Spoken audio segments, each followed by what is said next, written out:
संतप्त मानस शांत हूँ, जिनके गुणों के गान में विवर्धमान महान दिन विचरे हमारे ध्यान।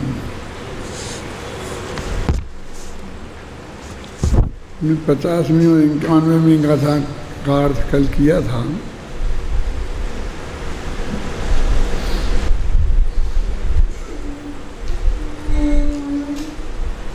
ममता न छोड़े देह विषयक, जब तलक यह आत्मा कर्ण मल से मलिन हो, पुनः पुनः प्राणों को धरे। उपयोग में निज आत्मा का ध्यान जो धारण करे, इंद्रिय जयी वह विरत कर्मा, प्राण क्यों धारण करे। इसका अर्थ तो कल बताया था। निष्कर्ष ने निकाल दिया है। उदगलमयी प्राण हैं, प्राण अचेतन हैं, प्राणों से जीव संसारी जीव जीवित रहता है। ये सब बातें कहने के बाद आखिर वो एक शब्द पर आ गए कि देह। उन प्राणों को देह कहा, क्योंकि 4 प्राण भी देह रूप हैं और 10 प्राण भी देह रूप ही हैं। 4 में और 10 में तो जो फर्क है वो तो बहुत ही एक इंद्री हुआ। तो इंद्री शरीर है ना, स्पर्शन इंद्री। अब ये बाकी की 4 इंद्रियां हैं, वो स्पर्शन इंद्री के ही तो पार्ट हैं। ये शरीर नहीं है, ये शरीर नहीं है। ये आँख कान नाक भी तो शरीर ही है ना, शरीर के अंग हैं। इस शरीर को नाक नहीं कह सकते इधर, लेकिन हर अंग को तो शरीर कह ही सकते हैं ना। इसलिए चाहे 4 इंद्रिय हो, में 4 प्राणों की बात हो, चाहे 10 प्राणों की बात हो, सबका मिलाकर एक नाम है देह। ऐसे काय बल, बन बल, वचन बल और आयु। आयु जिसे इससे मनुष्य देह में आत्मा रुकता है, और श्वास बात, ये सब 10 प्राण देह रूप ही हैं। इसलिए इन्होंने कह दिया कि जब तक ये देह विषय की ममता आत्मा नहीं त्यागेगा, तब तक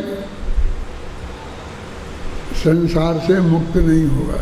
संसार से मुक्त माने प्राणों से ही मुक्त नहीं होगा। अब समस्या तो यही है कि ये सब प्राणी प्राणों की रक्षा करना चाहते हैं, प्राणों की रक्षा रूप जीवन चाहते हैं। तो प्राणों की रक्षा कहो तो देह की रक्षा कहो। तो जो देह इस आत्मा का कारागृह है, जेल है, बंधन है, हम उस बंधन को ही बुद्धिपूर्वक बचाने में निरंतर प्रयत्नशील हैं। जो देह से वेद विज्ञान का निरंतर उपदेश देते हैं, ऐसे संतगण भी। और संलेखना पर जब अपन ने विचार किया था, तब उस बात पर बहुत जोर दिया था कि जैसे देह विषय के एकत्व मत छूट गया, फिर भी देह से मैं जल्दी छूट जाऊं, ये भी अतिचार है। और नहीं छूटूं, ये तो अतिचार है ही। मान अतिचार है माने वो दोष, ना छूटना है और ना नहीं छूटना है। तो ऐसा ही है जो अभी आप पढ़ रहे थे कि समुद्र का एक बूंद है समुद्र के पानी की, वो समुद्र है कि असमुद्र है? यानी समुद्र नहीं है, असमुद्र भी नहीं है। समुद्र का एक देश है। प्रमाण नए जो है वो प्रमाण है क्या प्रमाण है? न प्रमाण है न अप्रमाण है। वो प्रमाण का एक देश है। एक तीसरी स्थिति भी है जिससे हम परिचित नहीं हैं। अभी हम देह से क्या करें? देह को तो स्पष्ट ही छोड़ने लायक हैं। यहाँ तक कि एक गाथा में एक पंक्ति मैंने निकाल के कल परसों बताई थी कि ये प्राण उच्छेद करने योग्य हैं। है ना? ये प्राण उच्छेद करने योग्य हैं। इसका मतलब देह उच्छेद करना योग्य है, माने इसको मार दो, काट दो। तो कहते भाई साहब वास्तव में बात तो यही है कि वो उच्छेद करने योग्य है, लेकिन ऐसे मारने काटने से उच्छेद होती नहीं ना। नरकादिक में तो वही देह के 1000 टुकड़े कर दो तो भी समेट के पारे की तरह से मिलके फिर वो एक बन जाती है और उसमें आत्मा फिर कैद हो जाता है। और मनुष्य गति में भी ना सही वो पारे जैसी सारी इकट्ठी मिल जाए, लेकिन इसमें भी जो इसका घात होता है तो उसका समाज भी हम करते हैं और उसको भी ठीक करने की कोशिश करते हैं। तो क्या करें? जो निरंतर देह से छूटने की बात करते थे समाधि मरण में, उस छूटने की इच्छा को भी, छूटने की श्रद्धा को भी अतिचार कह दिया। तो तीसरा कोई रास्ता होना चाहिए ना, कि ना छोड़ें ना नहीं छोड़ें, ना इसे ममता इससे रखें और ना छोड़ें।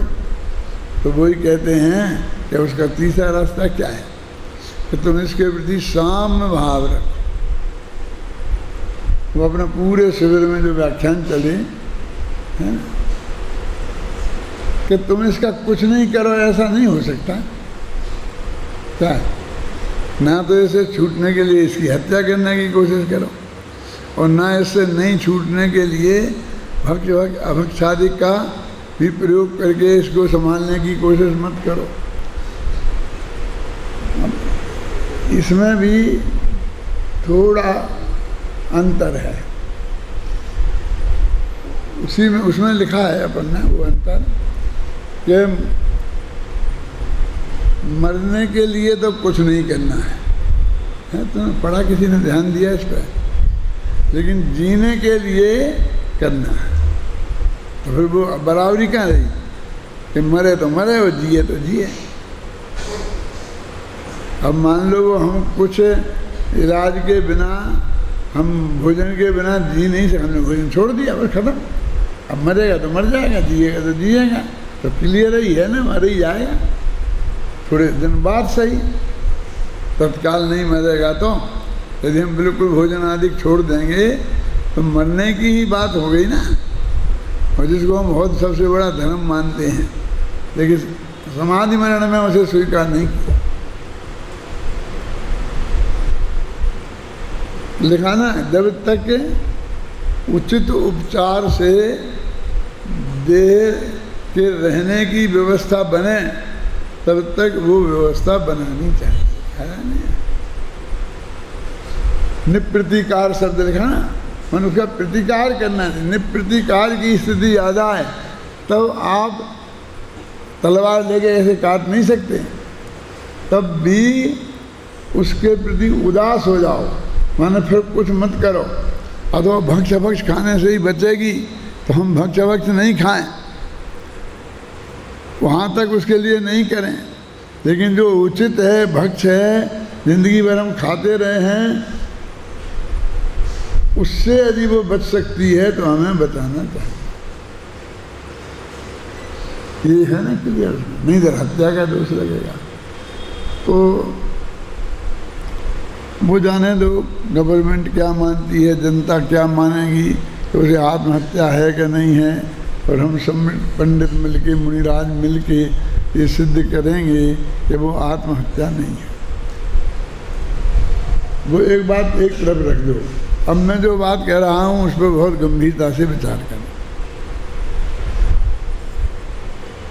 कि जो हम शुद्ध सात्विक भोजन कर रहे हैं और वो भोजन हम करते रहें तो देह अनंत काल तक तो नहीं, लेकिन कुछ दिन चल सकती है, ऐसी स्थिति बनती है ना।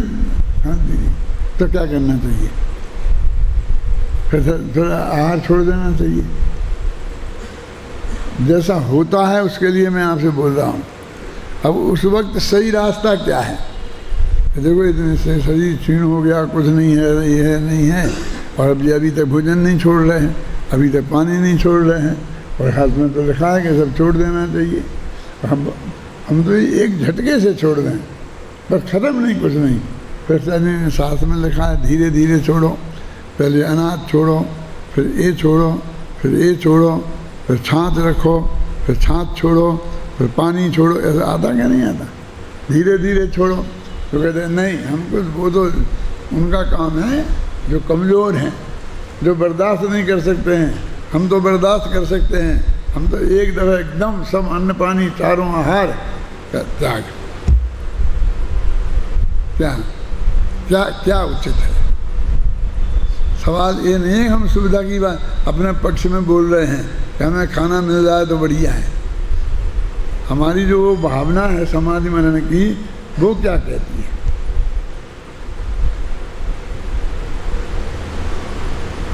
ये शब्द मैंने लिखे उस किताब में कि हमें मरने के लिए कुछ नहीं करना है,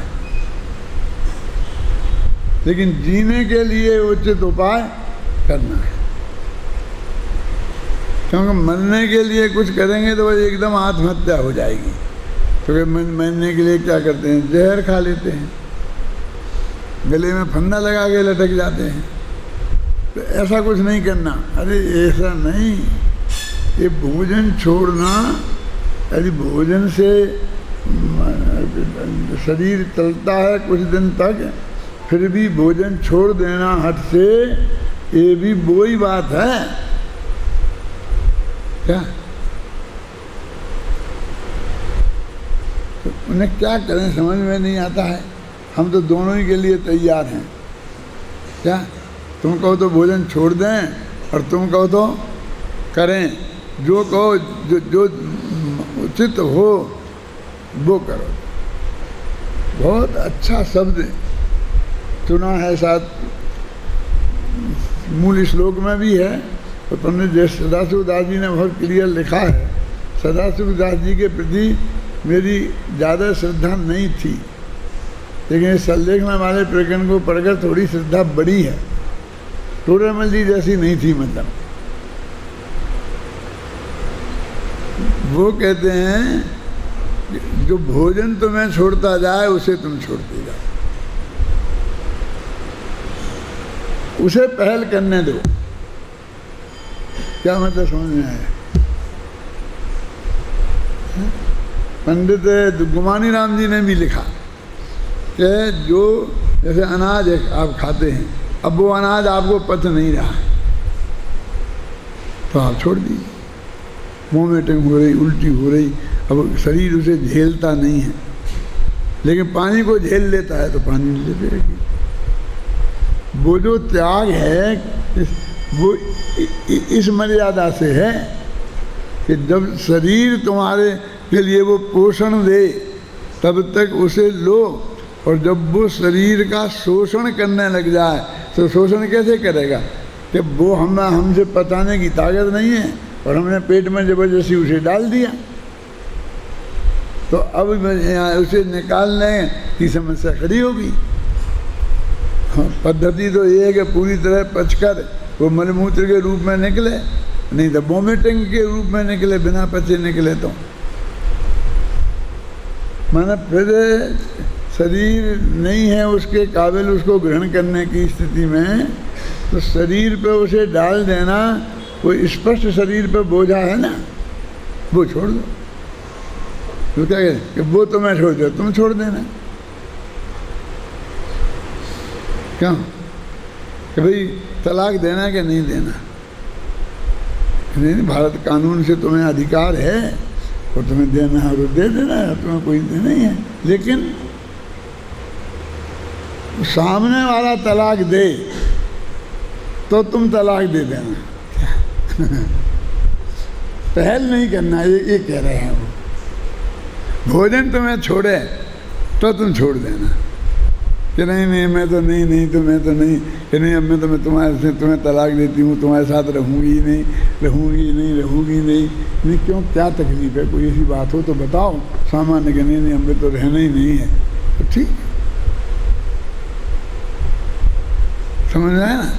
वो ये कह रहे हैं कितना बैलेंस है?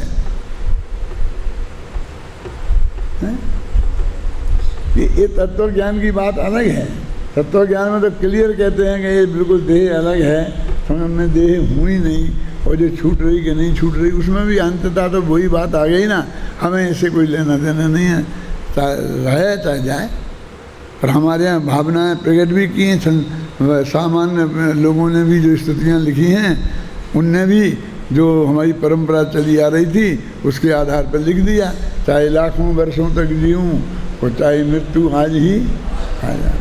मैं ये नहीं कहता वो पंडित जी ने जिनने लिखी है, जुगल किशोर जी मुख्तियार, वो इस बात को पूरी तरह से गहराई से समझते नहीं होंगे ये तो मैं नहीं सोच सकता, लेकिन समझते थे पूरी तरह इसमें मुझे थोड़ा संशय है, क्योंकि और उनकी जैसी जो बातें थीं उन सब से ऐसा नहीं लगता है।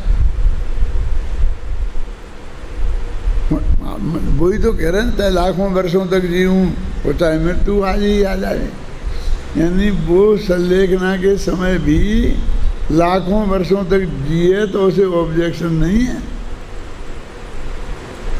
कि डॉक्टर साहब बहुत तकलीफ है, अब बचने तो है ही नहीं, आपने कह दिया कि अब 4 महीना में मरेंगे कि 6 में मरेंगे, तो जल्दी निपटा दो ना। क्यों? ये जो हमारा भाव है ये, और डॉक्टर हमें जल्दी निपटा, ये हमारी है आत्महत्या और डॉक्टर की है हत्या।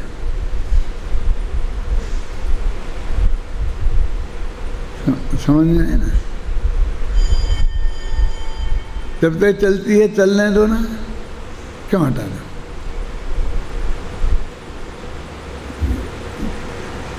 मैंने इसी सभा में इसी गद्दी से कभी ये भी कहा था और आज भी कहूँगा कि हम ऐसा विचार करें कि सड़ी गली देह छूट रही है और इससे बहुत बढ़िया नवीन देह मिलेगी, मनुष्य गति में जाएंगे तो भी मिलेगी, देव गति में जाएंगे तो और ही बढ़िया देह मिलेगी, तो इस देह के छूटने का दुख क्यों करना? और अभी ये कह रहा हूँ कि वो बढ़िया देह मिलेगी उसकी जल्दी क्यों करना? उसके लिए ये सड़ी गली देह है तो छुटकारा पाओ, इससे खत्म। कि कोई दवाई ववाई नहीं लें तो नहीं लें, लेकिन इसके लिए जो हम पोषण दे रहे वो तो बंद कर दें। इसकी भी आज्ञा जैन धर्म नहीं देता। दवा दो, दवा ववा छोड़ दें और खाना भी छोड़ दें। खाना और दवा में फ़र्क तो है ना। अब मैं कोई दवाई नहीं लूँ, खाना भी नहीं छोड़ सकते पीयूष, और दवा नहीं छोड़ सकते। हाँ, दवा छोड़ सकते हैं, मतलब जो अभक्त है, जो हम अभी स्वस्थ स्थिति में हैं और तब भी हमें नहीं खाना चाहिए और हम नहीं खाते हैं, वो दवा नहीं लेंगे। लेकिन वो स्वस्थ है, त्रिफला का चूर्ण है, मेरे कहने का मतलब बिल्कुल अपनी आंखों के सामने की चीज़ है। ये 3 ऐसे फल थे जो हम खाते रहते हैं, इन्हें ही कूट करके हमको दे दिया गया है, तो नहीं छोड़ सकता। जो शर्तें लगाना हो लगा दे, माने कि इसका चूर्ण बन गया तो वो आटा हो गया, तो 3 दिन 5 दिन और 7 दिन की मर्यादा हो गई तो लो ना। इसमें ये कम मना कर रहे हैं, माने हम अभक्त से नहीं लें लेकिन भक्त से बुद्धिपूर्वक लें।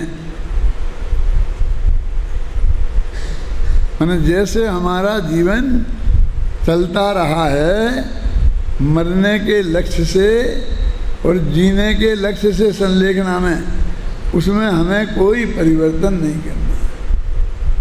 बहुत बड़ी बात है।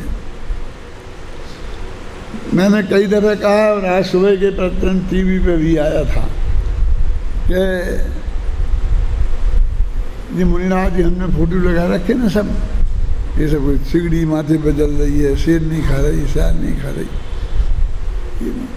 लाख मुनिराजों में एक मुनिराज ऐसे के साथ ऐसा होता है, लाख बहुत आराम में रहते, कुछ नहीं होता।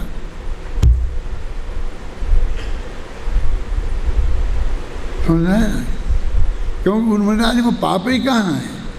निरंतर तो माने शुद्ध भाव में नहीं रहे तो शुभ भाव में तो रहेंगे ही। तो हम ऐसी कि सबको ऐसी तकलीफ में पड़ते होंगे। उन पंडितों ने इस विचार से कि तेरे को जो तकलीफ महसूस होती है ना, और तू धर्म की प्रवृत्ति छोड़कर अभक्षादि का भक्षण करना चाहता है, तो उनने समझाया है कि इतने से क्यों घबराता है, तो तेरे को कौन दुख है, मृत्यु मौत सब भारी है ना। फिर इसके लिए उन्होंने, उनका ध्यान इधर ही था। ये उनने कभी सोचा ही नहीं होगा जो मैं सोच रहा हूँ कि लोग घबरा करके कि भाई ये बहुत तकलीफ का काम है, ये मरना तो सुन लिखना लेना तो ऐसी भावना भाने लग जाएगी, ये भगवान मुझे सल लिखना ना लेनी पड़े, लेकिन ये महाराज तो मानेंगे नहीं, घर वाले तो मानेंगे ही नहीं, जब मेरा बस नहीं चलेगा तब मेरी धोती खींच खांच के हम मुझे मुनिराज बना दें, हैं ये नहीं छोड़ेंगे, ये तो जबरदस्ती सल लिखना लिवाई देंगे, इससे घबराए। वो संलेखना का स्वरूप ऐसा नहीं है, तो उन्हें भी बताना चाहिए कि धर्म के क्षेत्र में तुम आओगे तो कोई तकलीफ होने वाली नहीं है, नहीं तो आएगा ही नहीं ना वो। और एकदम ज़्यादा स्वच्छंद होने लग जाए तो ये बताना चाहिए कि कईयों को कितनी कितनी तकलीफ आई तब भी वे नहीं डिगे, हैं? लेकिन हमें तो अकेला एक ही है कि रोज मिला, हैं? तो हम सब असंयमी हो गए, हमें नहीं करना, हमें दूर से नहीं रह जाना, हमें इस मामले में नहीं जाना।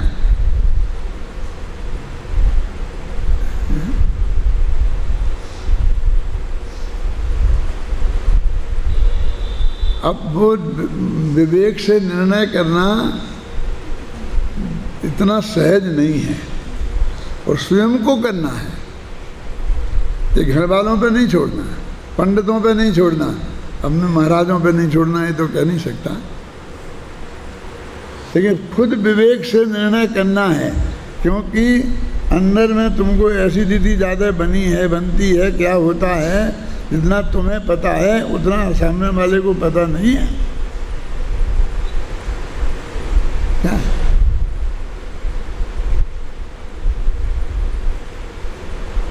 पहले से सब बात समझना, और उसे समझकर यदि बात, पित्त और कफ ये तीनों बैलेंस में रहे, विकृत नहीं हुए, तो कोई तकलीफ होने वाली नहीं है।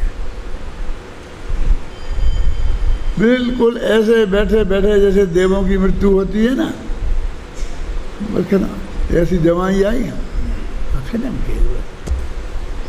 छींक आई गए। अरे बहुत सबसे बढ़िया मरना है ये, और इसे हमने सबसे बुरा मान रखा है।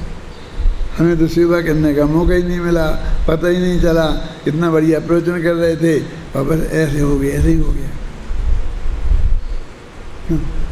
ये सबसे बढ़िया चीज़ है, क्योंकि उन्हें तकलीफ होती तो आकुलता होती तो न मालूम क्या क्या स्थितियाँ बनती चित्त में, है ना, और बाहर में भी कैसी स्थितियाँ बनती हैं। सड़ के गर के मरना अच्छा है कि ऐसा शांति से। देवों की मृत्यु को हम अच्छी क्यों मानते हैं, तो हमारे लिए वो बुरी कैसे हो जाएगी। जब उनके लिए अच्छी है, किसी के लिए अच्छी है ना, हमारे लिए बुरी कैसे हो जाएगी। मेरे कहने का मतलब ये है कि इस देह संबंधी है, अपने काय पे चर्चा कर रहे हैं। जब तक न छू, क्या है बोलो, पढ़ो, ममता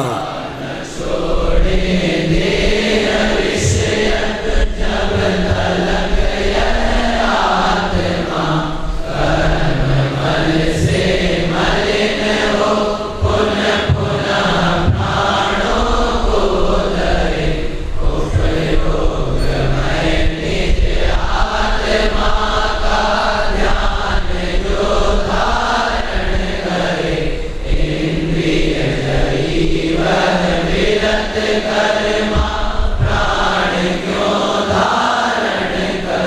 क्लियर बात कह दी कि देह विषय ममता जब तक नहीं छोड़ेगा, एकत्व मत उससे नहीं छोड़ेगा, तब तक संसार से पार नहीं होगा और बार बार इस शरीर को इसे ग्रहण करना पड़ेगा। और वो ठीक ही है ना। क्यों है ठीक? क्योंकि हमें उससे ममता है, अपनापन है, बहुत है ना। हम क्यों छोड़ना चाहेंगे उसे? हम ममता नहीं छोड़ेगा तो देह को क्यों छोड़ना चाहेंगे? और अब फिर नहीं माने, जबरदस्ती छूट ही जाए तो दूसरी अच्छी मिल जाए, नहीं मिले तो बुरी भी मिल जाए, मिल तो जाए। लोग में तो अपन ऐसा ही होते हैं ना, ये टोपी हम नहीं छोड़ना चाहते हैं तो दूसरी टोपी मिल जाए, और जाए तो और नहीं मिले तो इससे बढ़िया मिल जाए, बढ़िया नहीं मिले तो 19 ही मिल जाए। क्यों? यही है ना हमारा जगत में। तो जब तक देह की ममता नहीं छूटेगी तब तक देह की वांछा रहेगी। और हमें देह तो बार बार प्राणों को धारण करें तो उसे देह मिलेगी, तो तुम्हारी इच्छा की पूर्ति तो हुई। तुम्हारी ये मांग कहाँ थी कि मुझे देह ना मिले, तुम्हें तो बढ़िया देह मिले, उत्तम सहनन मिले, शरीर सुंदर मिले, और ऐसा हम तो प्रयत्न कर लें, ये करें, ये मिले। यही तो हमारा प्रयत्न है ना। ये बीमारियों सेहत वाली देह नहीं मिले। तो देह विषय ममता जब तक नहीं छोड़ेगा तब तक ये प्राणों को धारण करेगा। और जब यह आत्मा का ध्यान करेगा, ध्यान करेगा माने ध्यान के पहले अपना मानेगा, अपना जानेगा, हैं? फिर उसमें उपयोग स्थिर रहेगा तो उसको फिर वो देह क्यों, प्राण को फिर क्यों धारण करेगा? जब उसकी हम परवाह ही नहीं करते हैं, हमने उस पर कोई अपेक्षा ही नहीं रखी, है ना। अपने कोई घर आया मेहमान तो उसे हमको रुचि नहीं दिखाई, है ना, रुचि नहीं दिखाई, मैंने पानी को भी नहीं पूछा, ये नहीं है मैं कहना चाहता हूँ। सामान्य तरीके से जो वो शिष्टाचार होता है, खाने की पीने की सब पूछी। हम लोग कुछ नहीं दिखाएंगे तो भग ही जाएगा, तो खाने पीने को नहीं दोगे तो भग ही जाएगा। लेकिन मैं कहता हूँ तुम पूरा शिष्टाचार निभाकर उसकी वो सब बढ़िया भी करोगे और अंदर अंग से तुम्हें उसमें रुचि नहीं होगी, उसे रस लेके बात नहीं करोगे, और वो करेगा भी तो हाँ हूँ करोगे। जिसमें हमें रस नहीं है, ऐसा होता ना। बहुत से लोग आते हैं और हमसे बातचीत करते हैं और हमें जिसमें रस ही नहीं है, हैं? क्यों? बोलता है ऐसा करना चाहिए, समाज का ऐसा करना चाहिए, फलाने को ऐसा करना चाहिए, एक बुढ़ों का आश्रम बनाना चाहिए, ये करना चाहिए। बहुत लोग आते हैं, बहुत हैं। तो हम बिल्कुल चुप रहते हैं, सुनते हैं चुपचाप। तो ये तो उसकी समझ में आ जाता है कि इन तलों में तेल नहीं है,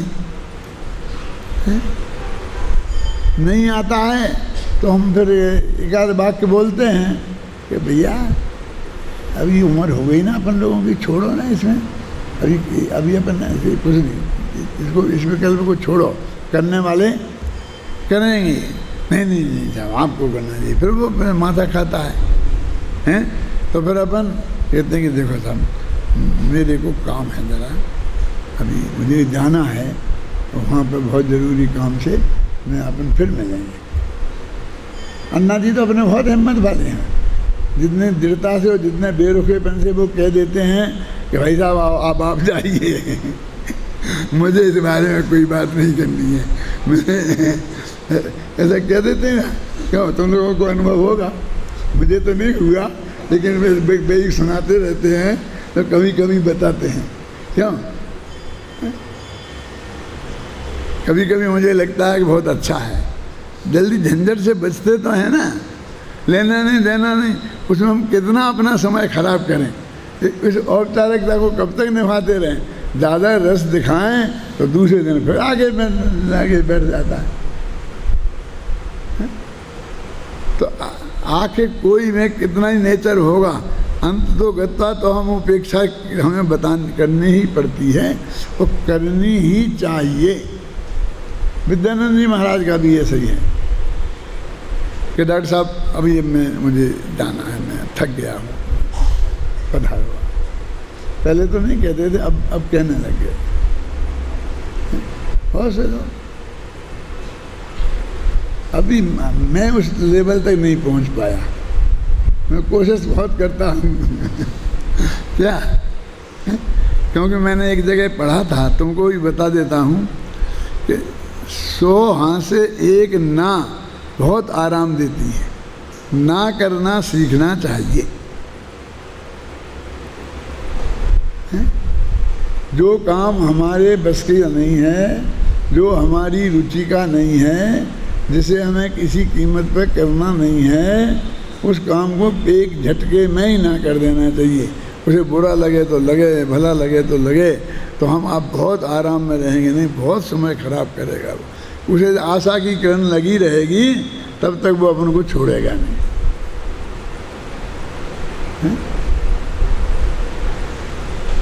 ये सब बातें आप, ये हैं वो देह विषय की जो मैं बात कर रहा हूँ, ममता ना छोड़े। ममता छोड़े का अर्थ क्या? या तो हम उसके पीछे पड़ जाते हैं, अरे या उसकी उपेक्षा ही नहीं करते। उपेक्षा करने का अर्थ क्या? उसे शुद्ध गर्म पानी देना भी बंद कर देना नहीं है,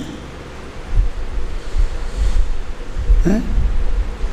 रात तक चाय पानी काफ़ी ये सब की व्यवस्था करते रहना है।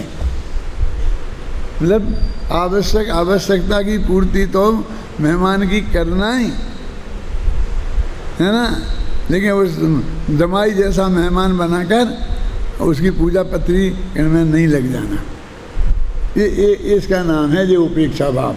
ऐसे इस देह के बारे में दोनों गाथाओं में बस सीधी सरल बात कह दी, देह विषय की ममता जब तक नहीं छोड़ेगा तब तक ये प्राण तेरा पीछा नहीं छोड़ेंगे। जब तू देह विषय की ममता छोड़ देगा तो ये बार बार प्राण तेरे पास नहीं आएंगे। प्राणों को क्यों धारण करे, लिखा ना, क्लियर। अभी टीका में भी यही बात है।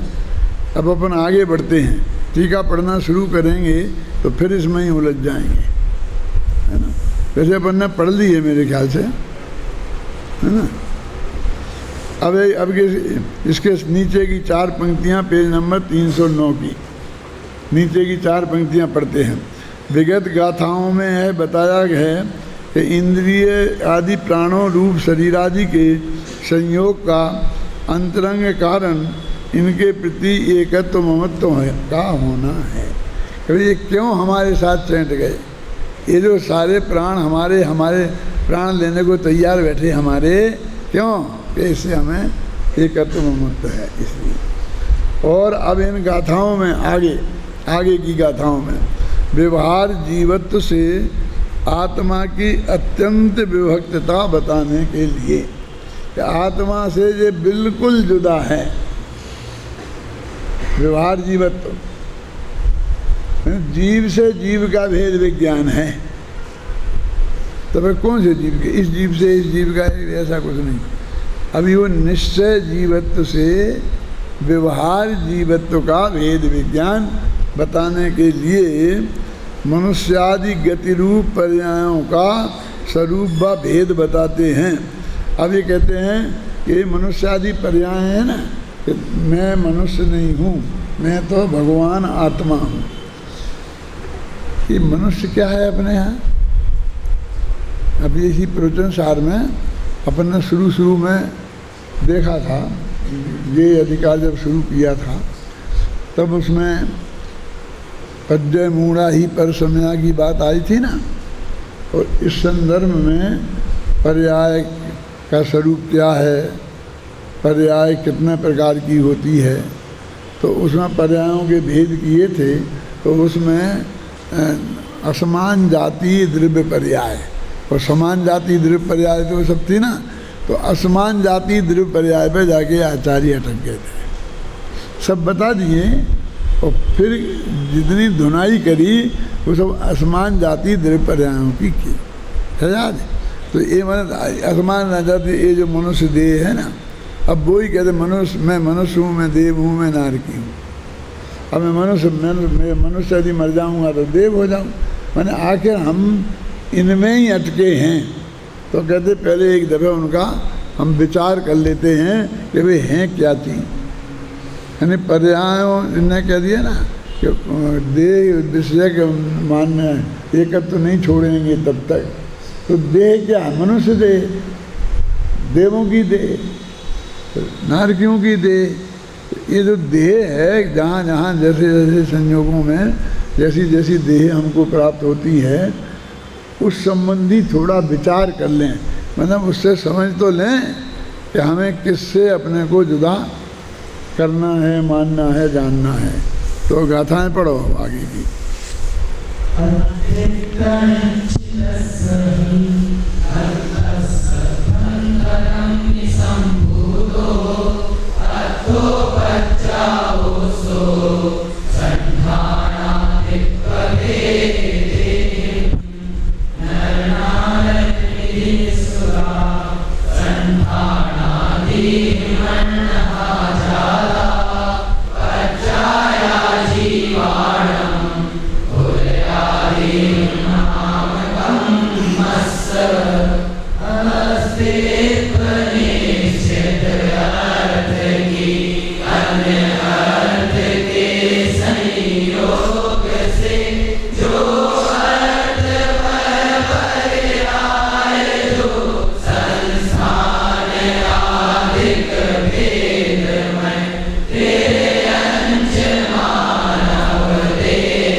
देखो, त्रियंच मानव देव नारक नाम नामक कर्म की। अभी देखो 8 कर्म थे ना, अब उसमें 4 घातियाँ छोड़ दिए। अघातियों में भी अकेला नाम नामक कर्म से पकड़ा। और नाम नामक कर्म के उदय से जो मनुष्य देव मनुष्य गति है ना, नाम कर्म के 93 भेद है ना। सबसे पहला भेद कौन सा है? गति। और गति 4 होती हैं, तो उनकी बात करते हैं। माने आप देखो बिल्कुल प्योर अघातिया जो बात कर रहे हैं ना, ये पर्याय। तो जैसे मनुष्य पर्याय, तो मनुष्य पर्याय जब तक मोक्ष में नहीं जाता है जीव, तो उसमें जो अंतिम समय तक रहती है। मनुष्य मर के सिद्ध हो गया तो उसके पहले तो वो मनुष्य ही पर्याय कहलाएगी। और मनुष्य देह भी रहती है, चाहे बज विषम नाराज सैनन की सही है। माने और सब छूट जाता है। 4 घातिया कर्म तो 12वें गुणस्थान के अंत में ही ख़त्म हो जाते, 13वें में नहीं रहते हैं। और ये तो 14वें के अंत तक रहेगी और अंत में जाके छूटेगी। अब उसकी बात करते हैं, क्योंकि हमारे सबका जो ज़्यादातर विकल्प है उसमें ही उलझता है। हमारी सारी समस्याएं इस देह विषय की ही हैं। ये इलाज, खाना पीना, और जो छोड़ने की बात है वो भी इस पे ही है। न्याय कहो तो इस पे और अन्याय कहो तो इस पे। इसको खूब खिलाना है वो भी, और इसका खाना बंद कर देना ये भी, दोनों ही है ना। खूब खिलाना, इसको हम समझते हैं हम इसके पक्ष में हैं, और बिल्कुल खाना बंद कर देना जैसे हम इसके शत्रु हो गए। लेकिन खूब खिलाना भी तो इस देह को बिगाड़ता है ना। और खाना छोड़ना वो भी बिगाड़ता है, और खाना छोड़ना कभी अनुकूल भी पड़ता है।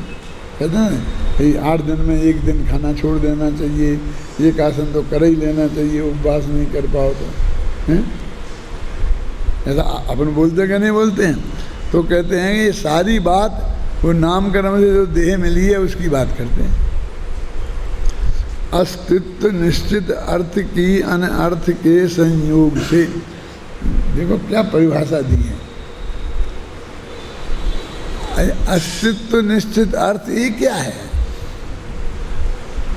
ये शब्दावली का चुनना भी बहुत कठिन है। जो मूल में गाथा में भाव है वो भाव बोल जाए कि जिस पदार्थ का अस्तित्व निश्चित है, अस्तित्व माने उत्पाद व ध्रुव द्रव्यगुण पर्याय, माने वो बराबर कोई वस्तु है जो वस्तु रूप से स्थापित है।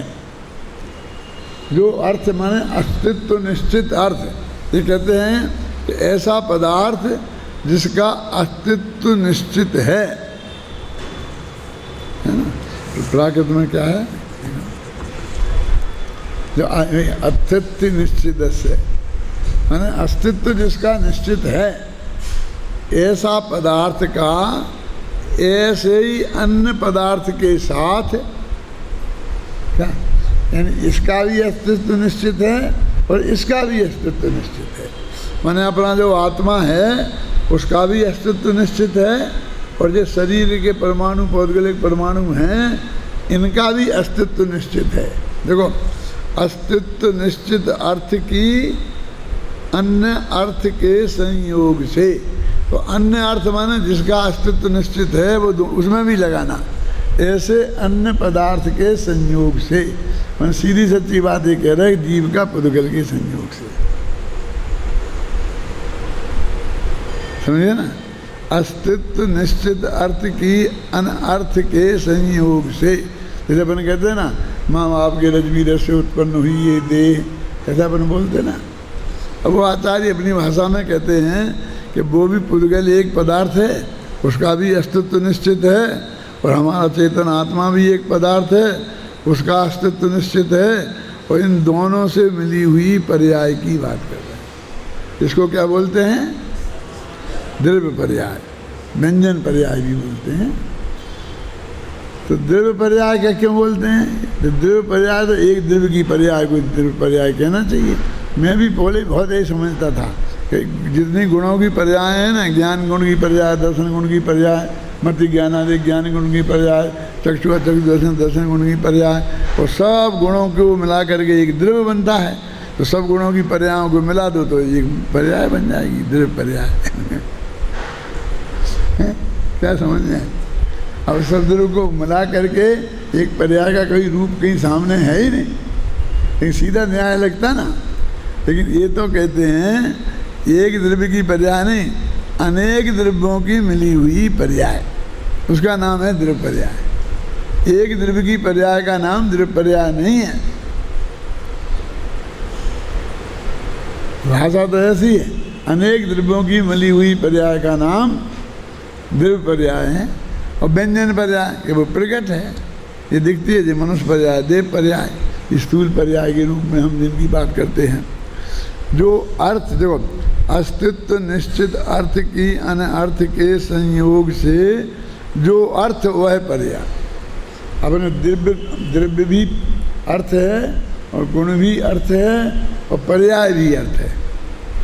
तो इनके संयोग से जो अर्थ बनता है, माने पर्याय बनती है, वो पर्याय लेना यहाँ, और वो संस्थान आदिक भेद में, और उसके फिर भी संस्थान आदिक भेद हैं। संस्थान माने वो किस आकार में है, देवाकार है, मनुष्याकार है, और मनुष्य के भी आकार बदलते रहते हैं ना। जैसे अपन को बोलते हैं ये मनुष्याकार है, लेकिन ऐसा हाथ उठा लिया तो आकार बदल गया ना, ऐसा हाथ कर लिया तो आकार बदल गया। 24 घंटे बदलते रहते, जो हाथ नहीं उठाए तो भी बदलते रहते। क्यों, ऐसे हाथ लेके बैठ गए, फिर तो नहीं बदलेगा ना। अरे सांस लोगे कि नहीं लोगे, तो सांस अंदर जाएगी तो फेफड़ा फूलेगा, बाहर निकलेगी तो सिकुड़ेगा, तो बदल गया ना आकार। अब समझ में आई ना, निरंतर बदलता रहता है। एक आकार उसे कह ही नहीं सकते, हमने एक मोटा मोटा स्थूल मनुष्य आकार कह दिया। अस्तित्व निश्चित अर्थ की अनर्थ के संयोग से, माने इसमें से अर्थ हमारी समझ में आना चाहिए। जो अर्थ वह पर्याय, वो संस्थान आदि के भेद से अनेक प्रकार की होती है। वज्र सबना संयन की भेद, संस्थान का भेद, संस्थान आकार को बोलते ना। अब वो कौन है, ये ऊपर तो सैद्धांतिक बात की थी, अब नीचे कहते हैं त्रियंश, मानव, देह और नारी, क्योंकि ये पुद्गल और जीव की मिली हुई पर्याय है ना। नाम ये इस नाम के नाम कर्म हैं अपने, नाम नामक कर्म के, कौन नामक? त्रियंच नामक, मानव नामक, देव नामक और नारक नामक। नाम के नाम कर्म के भेद हैं, समझे ना?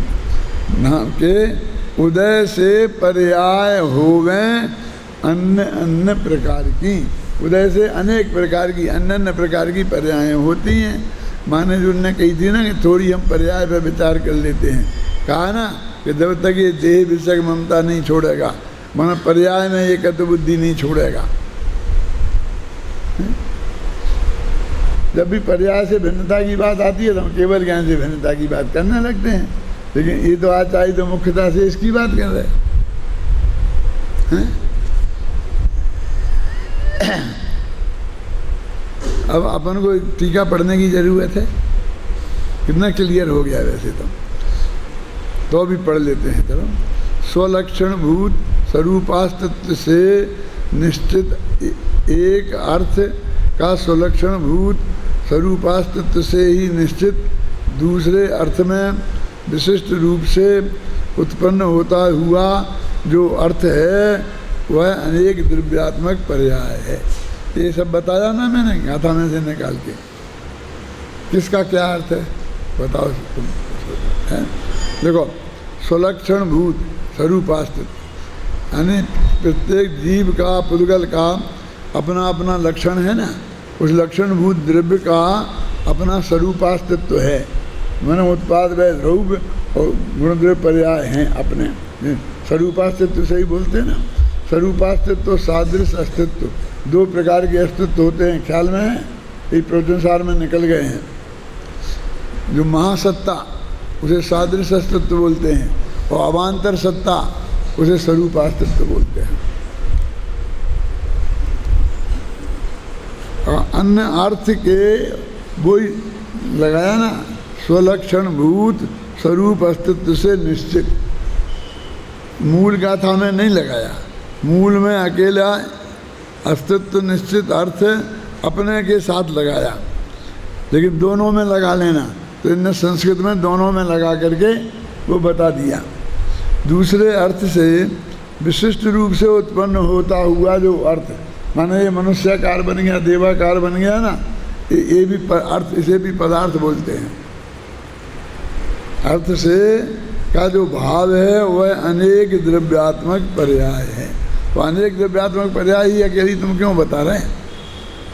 पीछे तो सब बताई थी ना, तो उनने उनको छोड़ दिया। कहते हम आपसे बात कर रहे, मूल गाथा में भी वो अनेक द्रव्य पर्यात्मक, ये मनुष्य देव और नार की पर्याय है, हम उसकी बात कर रहे हैं, क्योंकि मरण का संबंध भी सीधा उससे ही है। अभी आपको विचार करते हैं क्या आप कि जब मैं मर जाऊंगा तो ये देह चली जाएगी, ऐसा अपन सोचते हैं ना, आँख कान नाक सब चले जाएंगे। ऐसा कोई सोचता है कि मेरा क्षयोग संज्ञान चला जाएगा, कि मेरा दर्शन चला जाएगा? उनको कुछ नहीं, कि मेरा पुण्य चला जाएगा, कि मेरा पाप चला जाएगा। तो अपन को पक्का पता है कि वो अगले भव में साथ जाने वाला है, वो नहीं जाएगा, वो नहीं लुटेगा। क्या पाप की तो बात ही नहीं है, पुण्य न लुट जाए इसकी थोड़ी सी हमें चिंता रहती है। वो सब पुण्य बंधेगा कि नहीं बंधेगा, बंधेगा कि अगले भव में साथ में जाएगा कि नहीं जाएगा, हमने जो कुछ किया है उसका फल तो हमें मिलेगा कि नहीं मिलेगा, इसको शंका ही नहीं है। कैसी बचे भगवान की पूजा करता है और ये समझता है कि इससे मुझे पुण्य बनेगा, तो पुण्य बनेगा तो उससे बहुत लौकिक अनुकूलताएँ मिलेंगी। ऐसा इसके अंदर जमा हुआ है, वही पंडितों ने बताया है, वो जमा हुआ है। फिर बार बार शंका होती है कि नहीं गया तो मुफ्त में ही लुट गए। अब हम यहाँ पर लाख रुपए दिए देते हैं और इसे फिर वो लाख का पुण्य बनना चाहिए और फिर वो अगली भव में मेरे साथ जाना चाहिए। अब वो जाएगा कि नहीं जाएगा, नहीं तो 1 लाख रुपया मुफ्त में चले जाएंगे। अभी तुम तो कोई क्रिया व्रिया करते हो, एक टाइम खाना छोड़ दिया तो उसका भी पुण्य बांध करके साथ में ले जाना चाहते हो, जिसकी जैसी जो हैसियत है वो सब। लेकिन जो लाखों रुपया के दान में दे के और उस पुण्य को हर एक को यही चिंता है कि मेरा मेरे साथ जाएगा कि नहीं, और पंडित लोग चढ़ जा बेटा सूली पे भड़ा करे भगवान, महिलाओं को भड़काते हैं कि देखो तुमने जो किया वो तुम्हारे साथ है, पति ने किया वो पति के साथ है। अब वो तो बेचारी काम नहीं करती है, मैंने कोई नौकरी नहीं करती है, दुकान पे धंधा पे नहीं जाती, घर में ही रहती है, घर में बहुत काम करती है ना। तो अब वो उसके लिए प्रोत्साहित करते हैं कि पति की जेब में से पैसा निकाल के रख और तुम अपना बना के दान देना तो तेरे पुण्य मिले। तो तुम्हारे पुण्य करने की ट्रेनिंग है कि चोरी करने की ट्रेनिंग है? वो भी कहती है पंडित जी मैं तो देती हूँ लेकिन कहना नहीं किसी से, खासकर पति से तो नहीं कहना। ये सब हमने, ये पंडितों का काम है। क्या काम नहीं, तुम बोल रही हो ना, अपने पति से पूछ लिया क्या नहीं, घर वालों से पूछ लिया क्या नहीं? अरे साहब उनसे पूछेंगे तो वे कभी हाँ करने वाले ही नहीं हैं, नहीं तो बिना पूछे नहीं करना। ऐसा कोई पंडित है आज तक?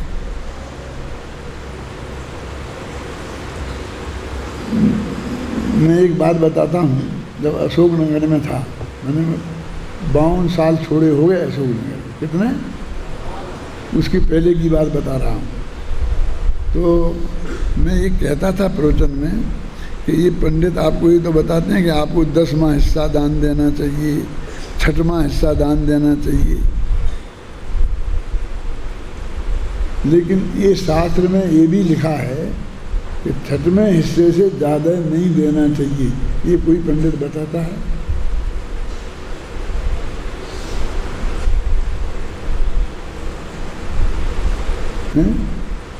और आपके पास नहीं हुए तो नहीं देना चाहिए, अभी पूरी आवश्यकताएं पहले पूरी हो गए तो देना चाहिए। नहीं बताता, मैं बताता था जब मैं ऐसे चंदा होता था ना, 11 25 रुपए का, घबराना नहीं। तो कोई ऐसा आदमी भी होता था मेरा जानकारी में कि जो बाजार से 200 रुपया सैकड़े के हिसाब से पैसे उठाता था और मांग के लाता था और उसे धंधा करता था, उसकी कोई इनकम नहीं थी। जोम में आगे वो भी लिखाता था कैलाश में, मैं उसका नहीं लिखता था, उसे डांटता था, तो ज़रूरत नहीं है कोई और दूसरा पंडित लाओ पकड़ के, ऐसा चिड़ियाघर में रखना, कोई नहीं, उसको उसका हित कहाँ उद्देश्य है। मैं उसे कहता 2 रुपये सैकड़े के बाजार से पैसे लाता, 200 500 रुपया आता है और यहाँ दे रहा है, कहाँ से लाएगा भाई? वहाँ से ऐसे ब्याज से ला के देगा? ऐसी कोई ज़रूरत नहीं है समाज को। समाज भूखों नहीं मर रही, मंदिर भूखों नहीं मर रहा है?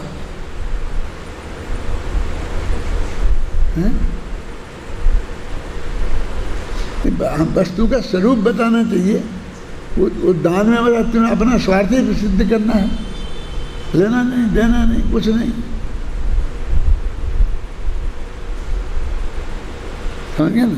तो ये क्या कह रहे, देखो वो पर्याय कौन सी, क्या नाम दिया उसका? एक अस्तित्व से निश्चित एक अर्थ की। अस्तित्व से निश्चित माने जिसका उत्पाद व द्रव्य निश्चित है, जो गुण द्रव्य पर्यायमय है, ऐसा पदार्थ स्वरूपास्तित्व जिसका है, ऐसा एक यूनिट पदार्थ का दूसरे ऐसे ही पदार्थ के साथ जो मिलान होता है, उससे जो पर्याय बनती है, उसका नाम क्या है? असमान जाति द्रव्य पर्याय। ये काय को समझा रहे? क्योंकि कहते हम देह विषय की ममता नहीं छोड़ेगा, तो वो देह की क्या पोजीशन है ये बता रहे।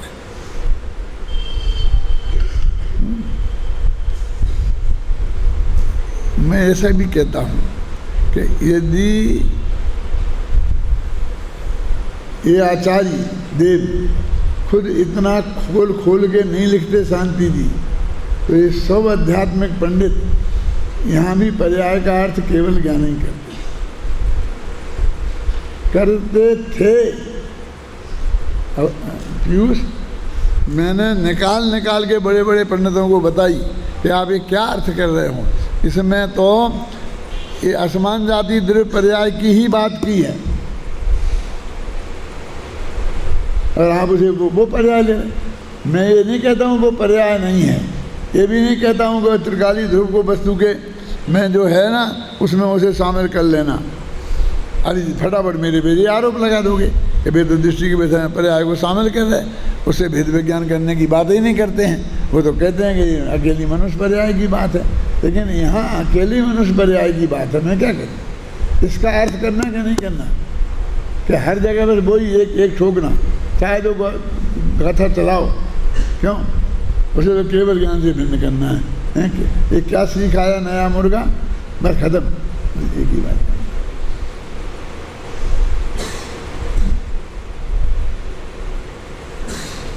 देखो स्वलक्षण, ये 3 पंक्तियां पढ़ी मैंने अभी, एक दफ़ा फिर पढ़ता हूँ, फिर आगे बढ़ूँगा।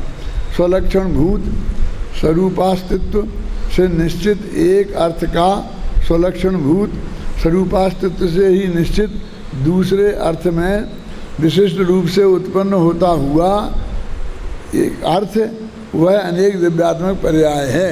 अब इसमें क्या कहा, विशिष्ट रूप से उत्पन्न होता, माने ये मनुष्य पर्याय हुई तो जैसे हमारा आत्मा आया, माँ पिता के गर्भ में आया, वहाँ ये पुद्गल के परमाणु थे, वे मिले, उस 9 महीना माँ के पेट में पढ़ा, फिर उत्पन्न, ये विशिष्ट रूप से, मतलब ये जिसका जो मिलान हुआ है, ये ऐसा ही नहीं है कि सड़क पे आते आते 2 जने मिल गए और हो गया। इन्हें एक विशिष्ट प्रक्रिया के अंतर्गत इन द्रव्यों का मिलान हुआ है, और उन पर भी वो डेट भी डली, रेल के डिब्बे पर होता ना, तो जब कल कारखाने से निकलता है ना, तो उस पर उसकी डिस्चार्ज डेट भी लिखी रहती है कि कब तक दौड़ेगा, इसके बाद उसे हटा देंगे। दवाई पर लिखी रहती है ना, जैसे ऐसे उस पर भी लिखी रहती, ऐसे तुम्हारे इस मनुष्य देह पर भी लिखी है। वो अपन को मालूम नहीं है, लेकिन लिखी है इतना तो मालूम है ना क्या। तो देखो क्या कह रहे हैं, वो जिस प्रकार, अभी आगे पढ़ रहा हूँ, जिस प्रकार एक पुद्गल की अन्य पुद्गल के साथ मिलकर अनेक दिव्यात्मक समान जाति द्रव्य पर्याय देखी जाती है ना, ये समान जाति द्रव्य पर्याय समझ में आया, देखी जाती है, उसी प्रकार जीव की पुद्गलों के संस्थान आदि से विशिष्ट उत्पन्न होती हुई अनेक द्रव्यात्मक असमान जाति द्रव्य पर्याय का भी अनुभव में अवश्य आती है। माने जैसे पुद्गल के स्कंद हमें देखने में आ रहे हैं, ऐसे ही ये मनुष्यादि पर्याय भी देखने में आती हैं, है ना। अब बस इतनी सी बात इस दूसरे पैरे में कही है। ऐसा पर्याय का होना असंभव नहीं है, न्याय युक्ति ही है। ऐसी पर्याय होती है, अब उसे सिद्ध कर रहे, ये असंभव नहीं है, संभव है और न्याय युक्त है। अब न्याय और युक्ति से सिद्ध करेंगे वो क्या, क्योंकि वेग जो केवल जीव की व्यतिरेक मात्र है, ऐसी अस्खलित एक द्रव्य पर्याय ही अनेक द्रव्यों के संयोगात्मक रूप से भीतर अवभाषित होती है। और एक द्रव्य की जो पर्याय हैं उसकी अपेक्षा ये अनेक द्रव्य की जो पर्याय हैं यानी ये भी मालूम पड़ती हैं।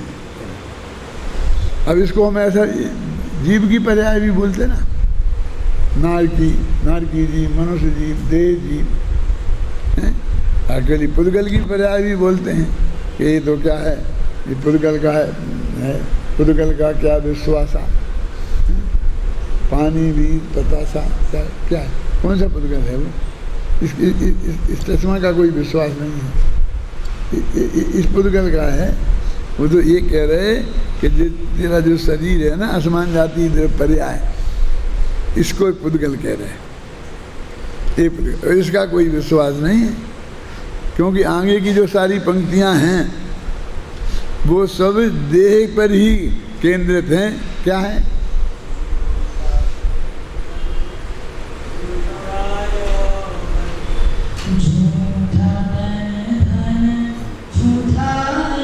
अब ये तन धन क्या है, ये यौवन क्या है, ये इसी की पर्याय है ना, समझ गए ना। इससे मालूम पड़ता है वे इसकी ही बात कर रहे हैं। पुद्गल का क्या विश्वासा, उन्हें इस पुद्गल से कोई लेना देना नहीं है। झूठा तन धन, झूठा यौवन और झूठा सब परिवार हैं, जो भी है, मतलब वो सब उसी की बात कर रहे हैं। मेरे कहने का उसे पुद्गल कह रहे हैं और उसमें पुद्गल का मतलब ये कह रहे हैं। और जीव भी कहेंगे, ऐसा भी आएगा, मनुष्य जीव इतने मनुष्य स्वर्ग जाएंगे, इतने यहाँ गए वहाँ ये गए, कौन जाएगा? तो जाने वाला तो जीव है, ये पुद्गल तो यहीं चल जाने वाला है। तो मनुष्य स्वर्ग गया बोलते ना, तो मनुष्य पर्याय छोड़ के देह पर्याय में गया, तो जीव गया है, पुद्गल तो गया नहीं है। हम जीव को भी बोलते हैं और अकेले पुद्गल को भी बोलते हैं और दोनों के मिक्सचर को भी बोलते हैं। तीनों का अर्थ वो मिक्सचर से ही है ना। जिस ऐसी पर्याय का होना असंभव नहीं है, न्याययुक्त ही है, क्योंकि जो केवल जीव की व्यतिरेक मात्र है, ऐसी अस्खलित एक द्रव्य पर्याय की अनेक द्रव्यों के संयोगात्मक रूप से भीतर अवभाषित ये व्यतिरेक रूप है। ये क्या चक्कर है? पढ़ा था अपन ने, अन्वय सु द्रव्य, अन्वय का विशेषण गुण और अन्वय का व्यतिरेक वो पर्याय, ये वो व्यतिरेक। तो ऐसे द्रव्य का व्यतिरेक ही नहीं, पूर्व पर्याय गई, उत्तर पर्याय आई, अकेली ऐसी ही नहीं लेना, अनेक द्रव्य पर्यायों की मिली हुई पर्याय, अकेली व्यतिरेक रूप पर्याय नहीं लेना, कह रहे ना। नारक, त्रियंच, मनुष्य और देव ये जीवों की पर्याय हैं। देखो वहाँ पुद्गल कह रहे थे, यहाँ जीवों की पर्याय हैं। ये नाम कर्म रूप पुद्गल के विपाक के कारण अनेक द्रव्यों की संयोगात्मक हैं। इसलिए जिस प्रकार तुष्की अग्नि और अंगार आदि अग्नि की पर्यायें चूरा और डली इत्यादि आकारों से अन्य प्रकार की होती हैं, उसी प्रकार जीव की ये नारकादि पर्यायें संस्थानक के द्वारा अन्य अन्य प्रकार की होती हैं। ये क्या कह रहे हैं? ये कहते हैं जो ईंधन जलाते हैं ना, तो कभी ईंधन तो लकड़ी का होता है, कभी कोयला होता है, कभी कंडा होता है, कभी ऐसा बिल्कुल चूरा होता है। जैसे अपनी धूप होती है, धूप भी तो ईंधन ही है ना, अपन उसमें डालते हैं। तो कहते जैसे हम ईंधन जलाते हैं तो आगी का भी वही आकार होता है। जो अपने लकड़ी जलाते हैं, लंबी लंबा एक डंडा जलाया, तो वो अग्नि भी डंडे के आकार की होती है। समझ गए आप? तो भिन्न भिन्न आकारों में जैसे वो होती है ना, लिखा ना इसमें, देखो कहाँ है। जिस प्रकार तुष्की अग्नि, समझे ना, अंगार की अग्नि की पर्याय चूरा, डली इत्यादि आकारों में अन्य अन्य प्रकार की होती है ना, उसी प्रकार ये जीव की नारकादिक पर्यायें भी अन्य अन्य। मनुष्य की अपने ऐसा है, नारकी का शरीर अलग टाइप का होता है, देव का शरीर अलग टाइप का होता है, त्रिंजों का अलग टाइप का होता है, एक त्रिंज से दूसरे त्रिंज का है नहीं मिलता है। देखो ऊँट का अलग टाइप का होता है, घोड़े का अलग टाइप का आकार होता है। कहाँ गया वो अपन? ये पढ़ हो गया पूरा। इस प्रकार इन गाथाओं में यही कहा गया है कि कम से कम 4 और अधिक से अधिक 10 प्राणों से संयुक्त जीव की असमान जाति नर नारकादि पर्यायें विभिन्न आकारों में होती हैं। जिस गति में जीव जाता है उसी गति के योग्य आकार हो जाता है। मनुष्य गति का जीव मनुष्याकार ही होता ही है, पर मनुष्य देह से भी तो दिन में अनेक आकार बनते हैं, अभी बताया था ना, मनुष्य देह के, और उसके साथ जीव भी उन्हीं आकारों में परिणमित होता रहता है। इस असमान जाति मनुष्य पर्याय में आत्मा अलग है और देह अलग है।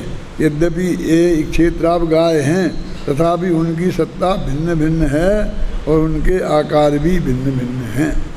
तात्पर्य यह है कि शरीर और आत्मा भिन्न भिन्न है। इतनी सी बात कहनी थी, उसमें इतने तर्क युक्तियाँ हैं। इसलिए कहते हैं हम, एक महाराज कहते थे कि बहुत सरल था समय सार तो, लेकिन अमृत चंद्राचार्य ने बहुत कठिन कर दिया है, विरूह कर दिया है। गाथा तो सीधी सच्ची अर्थ करती जाती है ना। और उसमें ये ऐसा भेद विज्ञान ज्ञानियों को निरंतर विद्यमान रहता है। यदि हमें अपना कल्याण करना है तो ऐसा भेद विज्ञान हमें निरंतर कायम रखना चाहिए।